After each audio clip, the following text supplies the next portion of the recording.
Andrew McGahan for SevereMMA here in Las Vegas, Nevada, in one of the more intimate settings where we've conducted a pre-fight interview with Irish Joe Duffy, who takes on Mitch Clark this evening, the first of 3 events of International Fight Week. Joe, first of all, how's the crack? Or how's the form, I should say, not how's the crack. This is a fight that has flown under the radar, in my opinion, but you've got good booking on the card. Is this kind of what you want? There was a bit of hype going into the Poirier fight with the fight having fallen off in Dublin. It seemed like a lot of people were watching it. It was the first ever featured Fight Pass prelim as well, start of the year. Does this suit you better? Either way, it doesn't matter. Obviously, I know how tough Mitch is, so I'm preparing for it the same way. There's not as many eyes on it, but I'm sure after there'll be a lot of buzz after it. Yeah, and we were talking during the week, and you just said it there. It seems like this is the perfect opponent for you to be able to prove and rectify the mistakes that happened in the fight with Poirier. Yeah, without a doubt. Mitch possesses skills everywhere, and probably not quite on the same level as Poirier, but definitely high level. So it makes for a good fight and a good test for myself. Do you think the loss has actually also made you appreciate how good maybe Firas is as a coach? You said one of the first things you went there was that to analyse your body, they thought maybe 45 could be an option. But for a guy who's heralded as having one of the best minds in the game, to have him personally dissect the Poirier loss and then work towards improving your skills going forward from that, what was that experience like? Yeah, it was incredible. Go back to the gym not long after, obviously, the cut, so I couldn't rush back in straight away. But the difference I've seen is incredible. 6 months of just working on my game, is mind blowing. The difference has gone to. Like, I feel like I'm back to having an overall game, but obviously at a much higher level. Yeah, and I know you were in the process of maybe moving to Canada the last time we spoke. Has that gone through now? Are you living there full time, or are you still back and forth? Yeah, I'm living there full time. Obviously, I haven't got a work visa or anything else. I'm just there to train. I'm there on a holiday visa, so I'm in and out. Me and Breeze were down in New York a few times training with John Danaher and all them lads as well. So we're always in and out. But yeah, I'm based there pretty much full time. I have to ask, because I'm a big fan of Danaher's, especially his mind and relating to jiu-jitsu. What was that experience like in training with those guys? Yeah, it was incredible. Obviously, Faraz is a black belt under Danaher, but it was unbelievable. All them lads. Tom's actually, he's been bringing Gordon up for a while. So me and Tom went down twice this year, and being able to roll with guys at that level was just, it was incredible. Like, the difference in my jiu-jitsu just from going there, coming back, and just focusing on that one area a little bit, it was huge. Yeah, and St Pierre worked very closely with Danaher as well all throughout his career.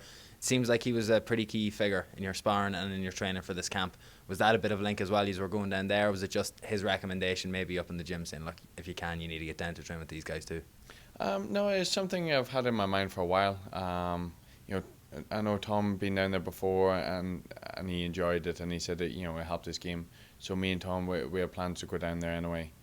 And this camp I've been getting lots of working with George. I've been really lucky. Getting plenty of rounds in with him. So who better to spar with and to get them improvements with than with the man himself. And that's one thing I was going to ask. I know there was all this talk about maybe him looking to come back now if the terms are right, but did you notice the intensity in his training that it benefited you?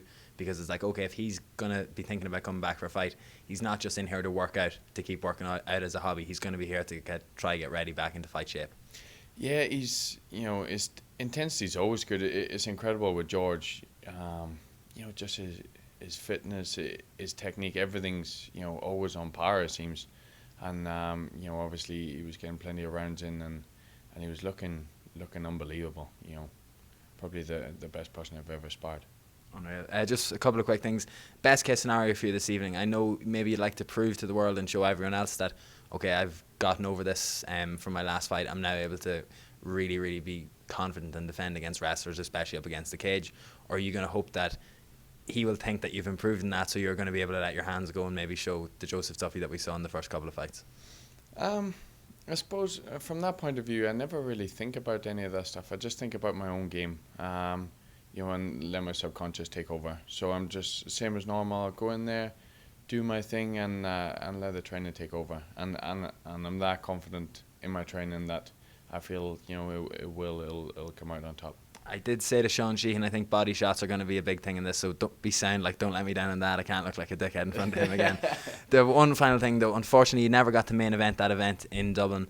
There's talk maybe the UFC coming back to Belfast later on this year, or maybe early 2017 next year. Is your goal back on those European cards, or are you okay now staying in the States, or just, I don't mind, I'll go anywhere? Yeah, I don't really mind. Obviously, Vegas is the fight capital of the world, so it's great to be here and getting used to that. Obviously, if a fight comes up in Ireland, I wanna be on that. Madison Square Garden card sounds good as well. All the Irish in New York. I was there for Paddy's Day when we were training down in Danahars, and it was crazy. The place was it was green. There was Irish everywhere. So. And on that, you're no longer the new guy in TriStar. You're no longer the new European. It seems like there's even more. We spoke the last time about the European influence heading over now. It seems that there's even more guys heading over. What's the level been like improving there from European guys coming over? Are they finding out that, yeah, we needed to make this move? Or it's that it's a collective unit of the best guys in Europe all training together? I think it's obviously a lot of the top guys who's already fighting at the top tier and know they need to make that move to compete. But also, it seems to be guys who's all on the same mind frame, very humble, quite quiet. The likes of Arnie, Jojo, and we've got so many other guys coming over as well. So I think it's maybe a place that people feel they'll fit in.